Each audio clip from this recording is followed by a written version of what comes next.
La Chambre interdépartementale des notaires a un nouveau président. Son nom, Maître Gérard Florat, notaire toulousain, ici même sur notre plateau. Bonsoir, merci d'être venu. Vous vous engagez donc pour un mandat de 2 ans. Déjà, quelle est votre priorité ? Je crois que ma priorité, c'est de promouvoir l'image de ma profession qui, me semble-t-il, est très mal connue, en tout cas trop peu connue. Le notaire est bien souvent considéré comme un passage obligé lorsqu'on fait une acquisition immobilière ou bien lors d'un décès, lors d'un deuil.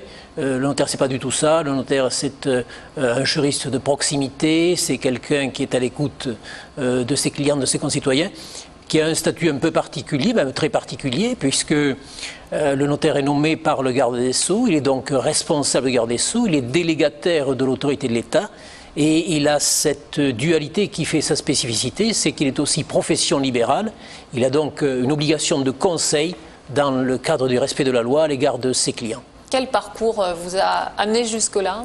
Alors, personnellement, un parcours tout à fait traditionnel, Pierre de Fermat, Université Toulouse-Capitole, faculté de droit donc, et ensuite ma nomination depuis une trentaine d'années au sein de la profession. Donc c'est une opération séduction, plus ou moins, que vous voulez faire, c'est une tâche qui peut paraître difficile ? C'est une opération séduction, c'est une opération réalité. Nous allons en tout cas pendant ces 2 ans, je vais essayer de m'employer à dépoussiérer cette image totalement anachronique du notaire de Balzac qui ne correspond plus à rien. Les notaires sont une profession moderne, dotée d'outils modernes. Nous sommes la profession qui, je crois, en Europe, s'est dotée du premier réseau intranet sécurisé. Nous télépublions nos actes, il n'y a plus de support papier pour les télépublications, enfin il y en a encore partiellement.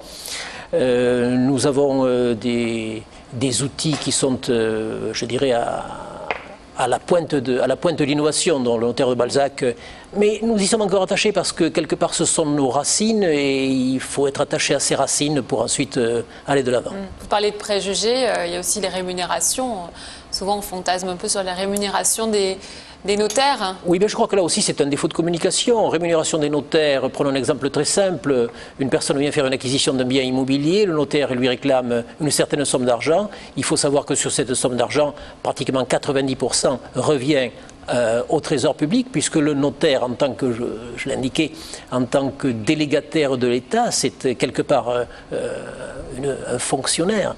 Il est collecteur d'impôts, donc la majeure partie de ces sommes reviennent au trésor. Quant au notaire, il a effectivement sa rémunération, mais une rémunération qui est fixée par un tarif lui-même arrêté par la chancellerie, par la garde des Sceaux, ce qui fait aussi, je crois, notre cohésion et notre force.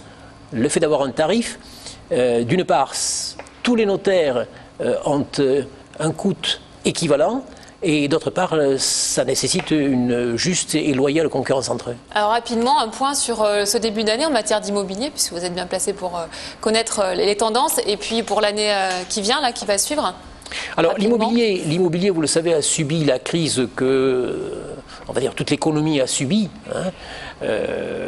étant entendu qu'elle a été bien moindre que, bien évidemment, la crise des marchés boursiers, surtout au plan local. Il n'y a pas eu véritablement de chute des prix, il n'y a même pas eu de chute des prix. Et donc là, pour ce début d'année, donc, et pour ce début d'année, tout ce qu'il y a eu, si manifestement il y a eu de l'attentisme, mais comme partout, dans l'incertitude il y a de l'attentisme, mais pas de chute véritable des prix, une baisse des volumes de transactions, mais actuellement un climat de confiance, en dehors des soubresauts ponctuels européens, un climat de confiance qui fait que quand même la tendance est à la reprise, c'est net. D'accord. Je vous remercie, Maître Gérard Florat.